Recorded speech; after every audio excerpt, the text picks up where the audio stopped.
If you were a kid in the 90s, you likely rushed home from school, grabbed yourself a Sunny D, and plopped on the couch to watch a Nickelodeon game show called Legends of the Hidden Temple. And this game show could only be brought to you in those insane 90s. It had the weirdest things in it. There was a talking boulder that would give you history stories. There were co-ed teams like the Purple Parrots who were competing for British Knights and Melody Pops and trips to space camp by running through this obstacle course that had terrifying temple guards that haunt some of the contestants to this very day. And they were monkey shrines to assemble. And though it didn't look difficult, it challenged many of the contestants. But despite being insane, it was insanely popular, and yet it only ran for 3 seasons. But whether it was nostalgia or the fact that each season contained 40 episodes and shot over the course of 12-hour marathon days, it felt like it ran for much longer. Oh, and then there was the host. The host who would swing out on a bungee cord looking like Indiana Jones if he shopped at the Gap. Were we made to think that he actually lived in that temple? And was his name real? I mean, Kirk Fogg? Are you kidding me? It was all very strange and even more entertaining. So we found this mysterious Kirk Fogg and asked him all about it. And I asked him all about some of the rumors about the show possibly coming back in the near future. Who knows? And of course, with any good mystery adventure story, there's talk of TGI Fridays because of course there is. So buckle up. We're going back to 1993 because even though Legends of the Hidden Temple was canceled 25 years ago, legends live on forever.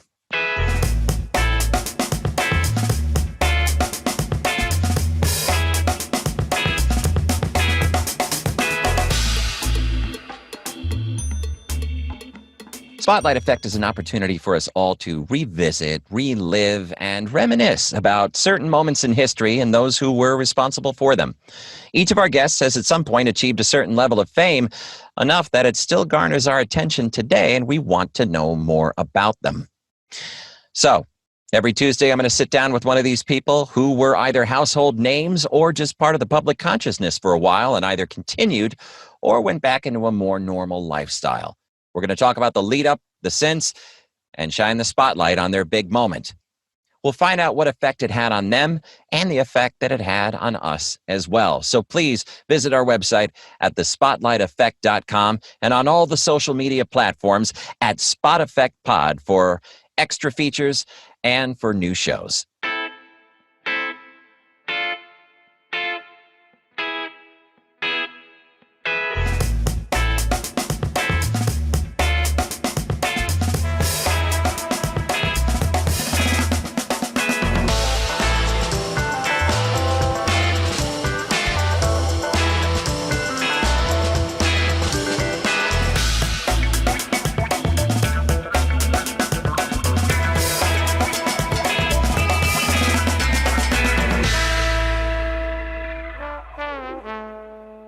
The career of Kirk Fogg did not start with Legends of the Hidden Temple. Where did you start as a performer? Actually, I started in college. So I was a public relations major at Cal State Fullerton. And I was about a year away from graduating, but I had jumped in, had some elective stuff, and I jumped into the acting department and got involved with some acting classes as a non-major. And I really liked it. And then after I finished college and I graduated, I stayed as a PR major, but I graduated and then I tried to go to LA, and it was like the Wizard of Oz. Like I got to the door and no one was letting me in, man. I was a big bartender, waiter kind of thing, and I couldn't even get a waiter job in LA. That's how much LA did not want me when I first came. So what are we talking about? Late 80s? Talking the mid-80s. Mid-80s? Mid-80s. And so I ended up coming back and I ended up working for a company called TGI Fridays. And great fries. Let me tell you something. Those are good fries. Of course, it was good. Everything good fried, anything, it was good, yeah. You can't even get a job as a bartender back then? I mean, that's how hard LA was? It was. I couldn't get a job. I don't know what. Well, actually, it's not true. I had 3 jobs in 1 year in LA when I went out to LA. I got a job as a working for a self-awareness company. And then I worked for a dentist putting together seminars for this dentist. And that business went out went under. And then I ended up getting a job at 20th Century Fox working as a casting assistant for this casting director on the lot. And I thought, oh my God, I've made it. I'm going to go in through the back door. Right. It was a great job. And I got to meet a lot of the great character actors who would come in for auditions, and I got to sign them in, like all the great drunks from like the Bewitched show. So when you were a casting assistant, did you stay at that level, or were you actually able to sit in there and watch some of the auditions? And if so, like, did you pick up some tips for yourself? Because you did change your major, I guess, or at least add to it, or you wanted to be an actor. So ultimately, I was the worst casting assistant ever. The woman I worked for was not friendly to me, and it was very miserable. And it was great because the guy who cast was also working in the office. He had cast the movie Kentucky Fried Movie, which was a great 70s movie. I love that movie. It's a great movie. And he was the casting director. And after I got fired, he took me out to dinner, and really great guy. And we went back to his house, and his kids were there, and he wanted to show me, here are my kids. And they were sleeping in bed. And he goes, let me just tell you, you don't want to do this job. You don't want to be a casting director. He goes, go be an actor. Go be an actor. Look, I'm 40 some years old. This is where I'm at, so don't worry about it. And he was a great guy. He made me feel a lot better because I was devastated. I'd never been fired from a job, and he made me feel good. So when did the acting start when did you feel like, hey, I think I can kind of do this? What started to happen for you? I ended up going to LA and auditioning for this game show called Body Language with Tom Kennedy. And I got on the show that weekend, and I won. I was the champion of that show. And it was great. It was like a charades show, and that was kind of something. I looked at all the game shows. Which can I do? Which one could I actually win at?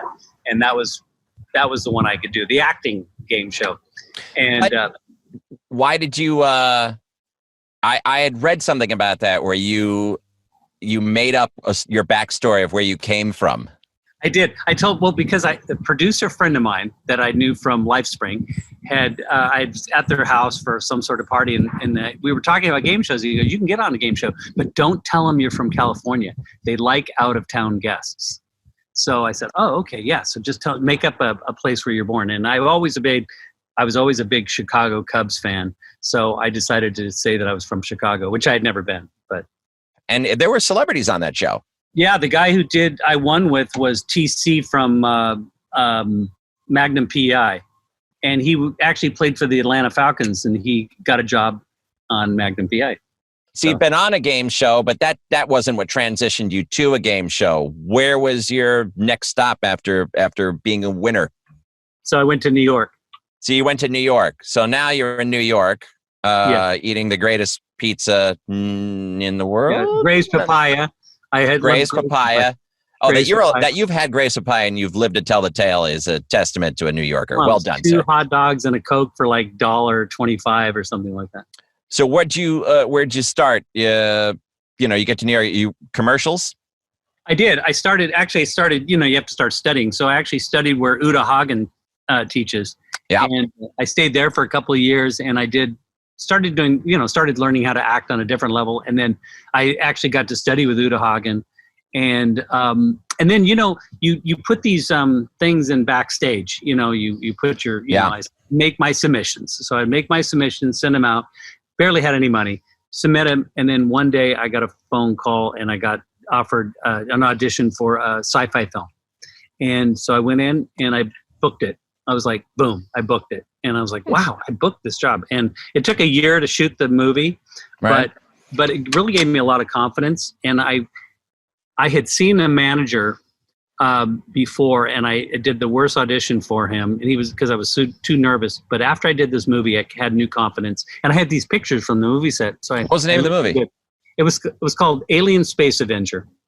It never came out. It was one of those sci-fi movies. Those the 80s. They had those low budget sci-fi movies. I did it with Gina Mastria-Giacomo. She was my co-star. And she was very pretty. And she ended up going on to be the girlfriend in Goodfellas She was the girlfriend that he puts up in that apartment. And that's right. Yeah, and then she ended up was in Jungle Fever, and she's starting to get a career, and then she died of a bad heart problem. So Jeez, how old? She was young. She was like in her 30s. But yeah, so I did it with her, and then I went to this manager. Went to the manager again, and I said, "I'm ready for you." I was so nervous. I go, "You're the best." He goes, "Well, I don't know, And I was like, "Hey," and it was the greatest interview I'd ever had. I said, "It's okay. You don't have to take me. I don't care. But I wanted to come to you first." I said, "Because you're the best." And I said, "And I'm going to work." Nicely done. And I'm going to work, and I'm going to make a lot of money. But I wanted to come to you. But I totally get it if you don't want me. And but here I am, and I'm ready. Once you had enough on-cam experience, you started to get comfortable. Where did Nickelodeon, which was a baby network, wasn't even called Nickelodeon when it started out, when did this opportunity take place? Well, I moved to LA, and I was doing a lot of commercials still, and then I was also writing. I was a writer, and I had won a fellowship at Amblin Entertainment, and nice. I was working there on the lot, and so everything was going on. You know how it goes. It's like when everything's going, it just goes. Then when everything doesn't go, it stops. There's never, they wait until you're completely broke and then you get another job. It's just like, there's never like this. It's just like, yeah. And then who? And then, oh, yay. Who?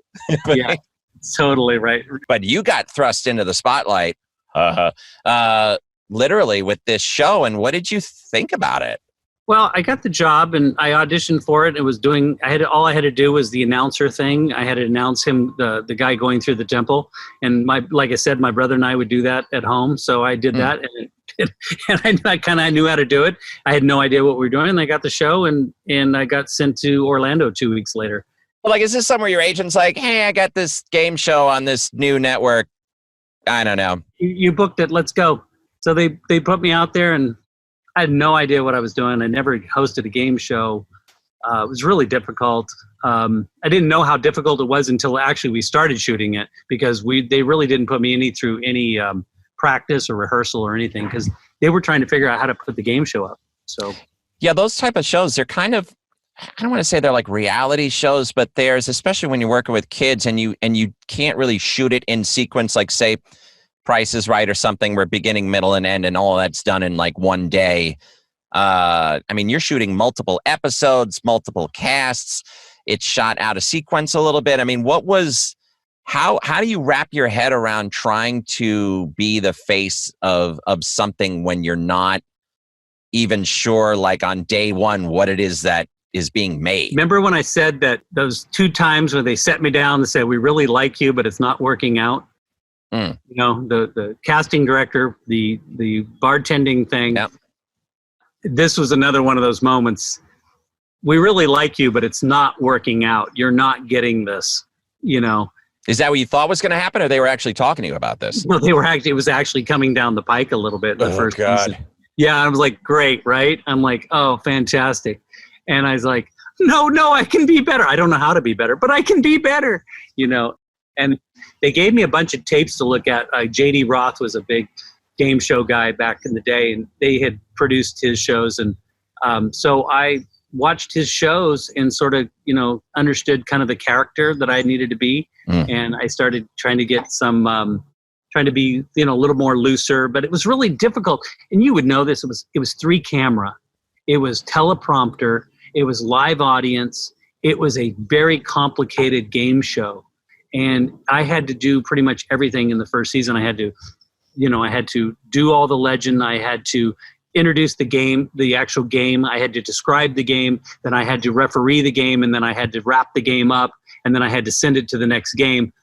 It was super hard, and I really wasn't getting it. But how do you ever see episodes from like season? It went 3 seasons, right? Yeah. And there were 40 episodes per season? Yes. That's an insane shooting schedule. And we were doing 5 a day. 5 a day, yeah, because why wouldn't you? Yeah. Do you notice a difference from the first season to the third season? We're like, you can see the adjustments I made by the, Well, first of all, I dropped like the first to second season, I dropped like 20 pounds. So I just said, oh, I want to be thinner and, more svelte. And they put me into pants. And I liked the pants better. I felt more comfortable in pants, even though I think a lot of people like the shorts version. But I'm always a fan of pants. If I can get all of my legs covered, I'm a huge fan of that. Exactly. Anyway, so I went to pants, and then they brought in a new director the second season. He was from MTV, and he was real hip and cool. And he ended up doing a lot of the Academy Awards directing and stuff like that. And he was great. He was I went up to him and I go, let me just tell you, before you start hearing everything bad about me, I go, here's what I think. And I made a list of everything that I had thought was wrong, or what I needed to do, or what I needed. Right. And he looked at me and he shook my hand. He goes, we're going to have a great season. Oh, so there you go. So two people haven't approved themselves working together. So that worked out great. Yeah, it really did. I mean, how did they explain this show to you? So here's what we're going to do.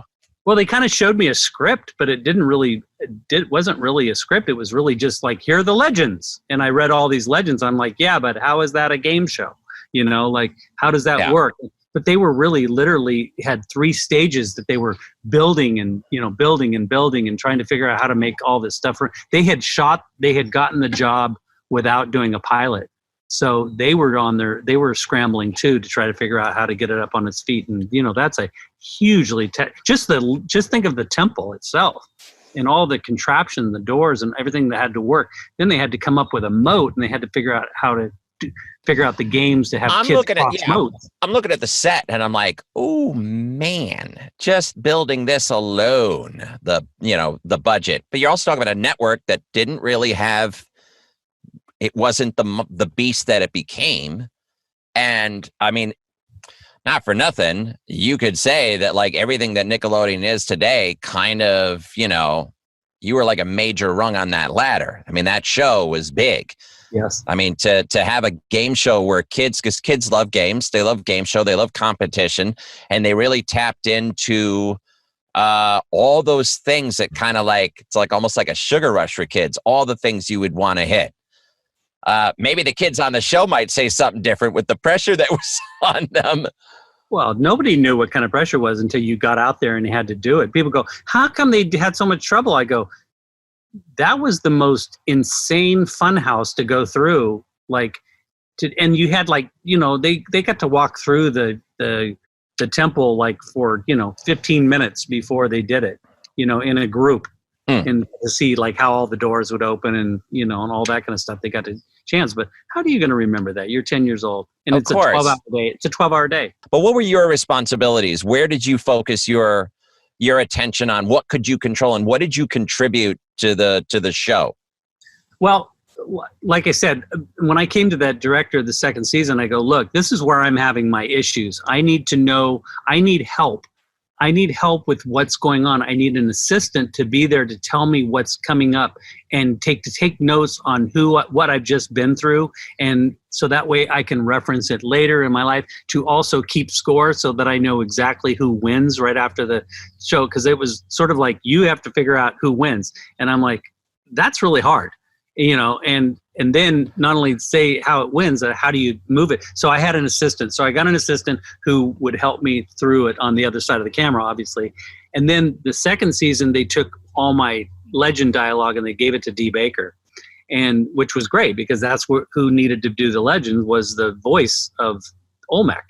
Did Dee's involvement help take a little bit off the load off of so you could focus more on your responsibilities? Yes, exactly. So that I didn't have to carry everything, because I needed to take a breath in there to figure out what I'm doing. And so, I have a second. So yeah, it all was seamless the next season, where we could give and take. And then I could be loosened up and have a good time and sort of, riff a little bit, which I'm pretty good at that. And that was all really my commercial success. Back in the 80s, it was all basically talking. Hey, tell us a little bit about yourself, or hey, what are you doing tomorrow? That would be my audition, What about swinging in on the rope? Whose idea was that? It was their idea. And wow, was it a great idea. Did I love that? I mean, I liked this. I liked coming down off the rope. I came straight down, which was great. And I had done that before in a ropes course in Life Spring. So I knew how to do that a little bit. Wait a minute, ropes course? Yeah, you go in these in the woods, and you have all these little things set up where you have to cross with a rope, and you could rappel down, or you swing and try to go for the brass ring, and it was sort of metaphorical about going in your life and taking. Oh, well, how controlled was that rope coming in? Like, how high did you start? From the top of the stage. Yeah. Exactly. And I loved it. And they got very scared because I would come down really fast sometimes, but I knew how to control it.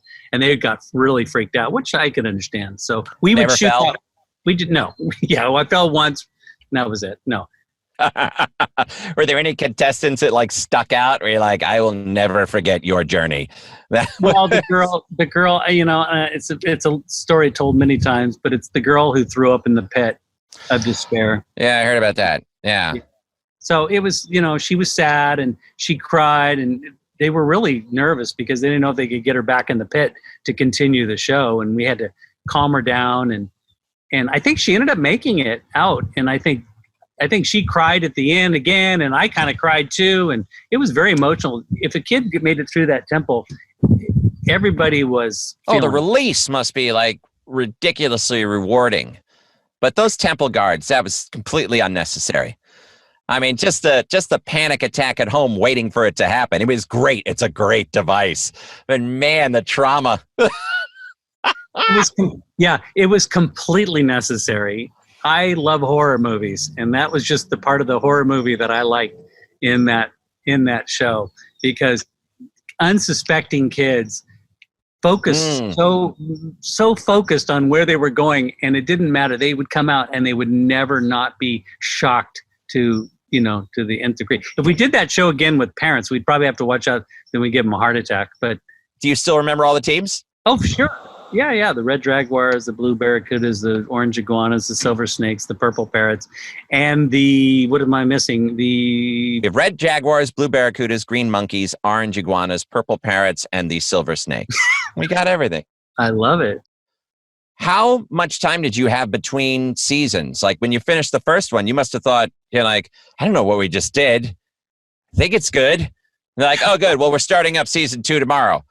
Okay, I'd like to go to the bathroom first. If we don't, Well, it was actually in the first season, I came home and I go, oh my God, I'm so glad that's over.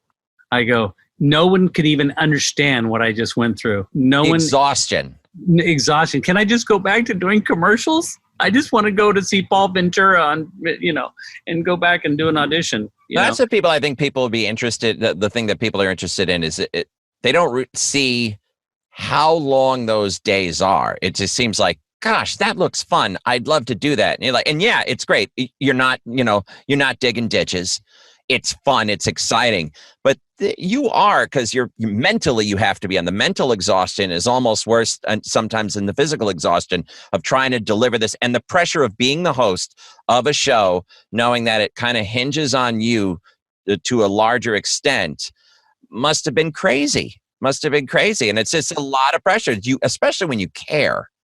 I cared so much, and I don't, I'm a people pleaser. I want to do well. We are, come on, we're actors. We want to please. I aim to please, I will do whatever it takes to please. And I didn't feel like I was pleasing on that first season. I felt very, and this is honest, I'm being totally honest. I was very, very insecure after that first season. And probably the first time I've ever said this like this, but I was super insecure, and I didn't particularly want to come back. Because I didn't find it to be a very fun experience. Yeah. Well, it's twofold, right? Because it's like, on the one hand, it's like it wasn't fun because you didn't feel like you were doing like what you felt was your own standard of like excellence to deliver the product. And also just that history of, the acting business, it's 95% not you. Like it's like you don't get the job 95% of the time. Correct. But the 5%, so it's the rejection business. But the 5% you can make a career on. Like you can live, like you can eat. You can, I know. But you have all the stuff behind it, all the insecurity, and it's like you're waiting to lose the job sometimes, and that's something that I still battle with. You're just waiting for stuff. They called it imposter syndrome. Yes, exactly. I just read a story that I didn't know this, that Eric Stoltz had lost the job in Back to the Future he had the job and they didn't even fire him, and they kept him on the set working, and he had already been fired, and he was the last to know. Oh, it's a sad story. All right, we'll be right back.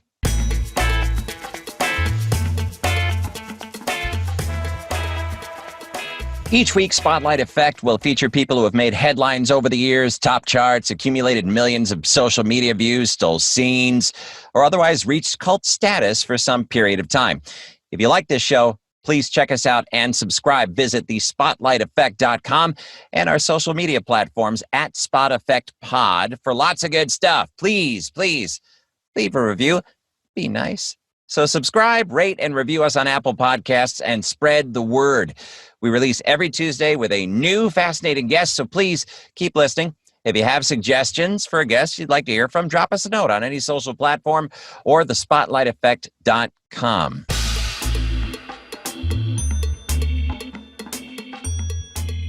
There was actually an article years ago by like a former contestant. She was on the Stone Marker of Leif Erikson episode and talked about how hard that temple run was, like how difficult, and how like people were like, you got to run, you got to move, and how it was keep going. Yeah, keep going, because they show you one time and then you're doing it later, and it really showed you like, you know, it's not just like fun time for the kids. You got to be on your game. So everybody had so much pressure to do this show. But she was saying that the temple guards scared her so badly that she still has nightmares every so often. Like, you can't like jump out at her at all. I was always used to that, though. You know, I was big in that, scaring people when I was a kid. I always would hide in places and jump out. I got a vicarious thrill on that. I wanted to ask you about how being on a popular game show changed your life once you left the office, so to speak. How did your life change during the run of that show? Honestly, it didn't. It didn't change. It didn't change. And I think it was because of the fact, first of all, I didn't run in any circles. Like, I think if I lived in the Midwest and I was hanging out in the Midwest, or I was going on tour or things like that, it would happen. But I lived in LA. I didn't have kids. I didn't hang around with anybody with kids except my brother. And my brother had kids and my sister had kids. And they all knew it. And they all knew, and their friends knew, and everybody knew that I was that guy. But other than that, people never really put the two and two together. You know, I kind of have a little bit of a face where I can look different in lots of different situations. Yeah, just if you change an expression. So it was like, so I never really got picked out. I get a lot of this, and I've always had this more so than ever. I've always had, and you probably get it too. How do I know you? Yeah. Do I know you? And I go, I don't know. And I kind of joke with them. I don't know. How do I know you? I don't know. You know, and we just try to figure it out a little bit. You have any interesting, like, behind the scenes tidbits? Overbearing parents? Did you have any parent fights? Like, my kid should have won, and you know, it's like, hey, I don't really make that decision. I have to say it was probably the best part of. Go back to the first season. The best part of that show were the kids, because they were like me. They were all nervous. They didn't know what was going on, and they were kids. And I got to do interviews with them, and I would get to talk to them for like literally 3 minutes and try to get some information on them. Yeah, anything you could use. Yeah, somebody would, like, I like to make kites, and when I go, and so I say, hey, Johnny, tell us a little bit about yourself. And I always wanted to do that. Tell us a little bit about yourself. I always like that with game show hosts. Yeah, you want to learn a little bit about the contestant. I didn't really see it. Like, people said, did you ever go back in the green rooms? And I'm like, no, dude. First of all, I don't think it's legal to go back there as the host of the show and do fraternize with the contestants before they come out. I think there's got to be a rule about that. I like it, man. I like that you had, the benefit of being in Los Angeles where there's a million famous people, so you really didn't have to fight off, you didn't have to lose your anonymity. You kind of seem, just from the conversation, that you've kind of had a blue-collar workman's attitude about the industry. And you just kind of approached it as a normal, regular human being, which is very hard to do in this industry. when I first started my career, when I was 20, when I went to New York and I was 25, I really wanted to be a star. I think that was sort of the whole thing. That was the motivation. But, that sort of goes away once you start really trying to get work. And, you do want to be a star. I mean, you do want to get, you don't really, you decide, oh, I don't want to be a star. I just want to get I want to get a series, I want to get I think that's the brass ring. You want to get a series that's going to run, and then you're going to end up making a lot of money. And if you don't get that, then you just become a blue collar actor, and you just, you become a journeyman. And I can think that's what I've been, is just a journeyman, just kind of stayed in there. And I booked a lot, but, it hasn't made me millions. But, I've had to have other jobs, and I've done other things, and they've been good and all that. But I would like to do, if you don't mind, there's like a 15-second rapid fire Q&A, if you will indulge me. Sure. And here we go. Kirk Fogg, rapid fire. Did you ever successfully assemble the Shrine of the Silver Monkey? Yes, of course I did. Good. Yes. Were any of the contestants ever not the nicest of people to you? No, they were all nice. If they weren't nice, they were just nervous. Outstanding. Did you find the Olmec stories as boring as the viewers did? I loved them because I had a chance to rest. Yes, that's great. Oh, that's fine. That's all we had time for on that. Yeah, right? I'm thinking like, I would have approached that the same way. I was like, okay, while he's telling the story, I'm going to sit down on the floor because I've been shooting for 10 hours. Exactly. What do you hear about the show now? Because there have been some rumors. I know you've heard this from at least a dozen different sources, that the show might come back in a either a kid or an adult format. I mean, have you heard anything? Well, Quibi is doing this show, this Legends of the Hidden Temple show, but they're only doing like 10 minutes of it. And I think they're just basically, I don't know what it looks like, to be honest with you. I've had small conversations with Scott, texting conversations with Scott Stone, who's actually the producer, and he actually owns the rights to the show. So they sold it to Quibi, and they're trying to do something, but it got shut down because of COVID. Right. Yeah. So I'm not sure what's going on with it. I'm not, and I don't know if I'm going to have any part of it, but I would like to think that, if they're bringing it back and they're doing it for adults, it would just make sense that you would host it. I mean, granted, if they're doing it for kids, okay. Yeah. I get it. But, then slide you into Olmec. Right. And it's like, it's a nice, or at least have you guest appearance on it or something. But if I were a betting man, and I am on occasion, I would think you're still going to be involved in this in some capacity. Well, it does make sense. We did the movie. We did the remake. That's right. Yeah. Yeah, and it was unbelievable, and it was done well, but it was kind of a strange thing because it ended up. We ended up doing the best part of doing that movie was I got to go to all the Comic-Cons. I got to do all these interviews. I got to, from BuzzFeed to AV, every magazine out there or online platform was out there, wanted to interview me. I had a great time being able to do that. And going to the Comic-Cons was awesome. But it was weird because the movie was for kids. Yeah. But everybody I interviewed with was always going back to the 90s and talking about the 90s, and it was really reaching out to those kids, and they didn't really watch the movie, because it was really a movie made for kids. It was done well, but it was for kids. That's when I didn't realize how popular it was, to be honest with you. I didn't know. I've been living in a bubble. I don't, people don't come up to me on the street. But once I went back to that, I was like, holy crap. I go, people are, and I didn't realize the 90s thing was so huge, Oh, yeah. People were so into that. And then I was, I went across the United States and I did a thing in Richmond, Virginia for a company where I surprised their whole employees, and I did like a reenactment of the game show, at some company picnic. That totally that absolutely is a recipe for a corporate event. Absolutely. Are you kidding take me? That check right away. Absolutely. I was Hell like, yeah. What? Yes. And I'm like going, and I'd like to do more of these, because yes, please. And I have a good time, and I love doing it, and I'm not a snob, and no, I mean, because, it's like it's your baby. It is. You were there when it started. So it absolutely, you don't want somebody else freaking do that. That's like my thing. That would drive me nuts. I think it's great that you're doing it. I think it's outstanding. Oh, do you own the, do you have the Legends of the Hidden Temple board game?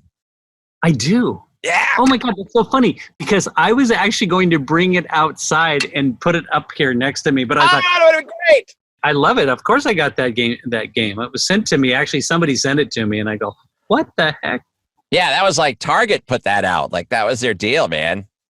I love it. Yes, of course. What do you got? You have anything in the works right now? What are you working on? What's going on in Foggsville? Did we do that thing? Remember you said about that? It's Yeah. a little bit like I'm there. I'm in between inspirations right now. I like to say that. I'm in between inspiration. And there's nothing wrong with it. Look, nobody's doing really anything right now except this. This is like the most you're booked right now. So I love it. I do. I've loved it. And actually, it's so funny, but I've been getting a lot of phone calls for stuff kind of like this, which I've really found to be very nice. But I found yours to be the funnest. Well, sir, I appreciate that. Well, I'm fascinated by your journey. I thought that was outstanding. I really appreciate having you on the show, and I hope that the people listening got a little sense of how your journey got to where you are today. It ain't easy, kids, just hosting a game show like that. Yeah. 12-hour shoot days. 16 the first day. Whoa, yeah. Legends of the Hidden Temple, legendary host, Kirk Fogg. With your guide, Kirk Fogg. I'm telling and you. Here he is now. You could old Mac it up. You could do it. You could do it, man. All right, Kirk, it was a pleasure. Please spend the rest of your day enjoying that amazing view. You got it all. You're going to go to Studio City, California. That's right. You're going to go take your British Knights and you're going to run all over Studio City with a mask on. Yeah. Kirk, it was an absolute honor to talk to you. Thank you so much for your time. Stay safe, my friend. And we hope to see you soon sometime. Yeah, I hope to see you around.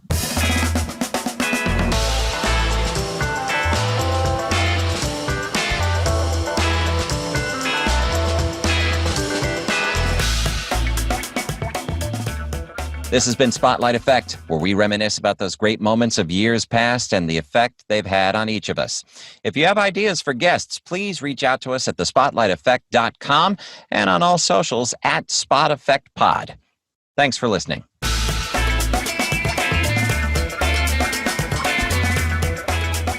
I'm Jim Conroy. Spotlight Effect is created by Price Brothers, produced by Oink Inc. Radio, associate producer Tori Adams, and is recorded and produced at Baker Sound Studios in Philadelphia.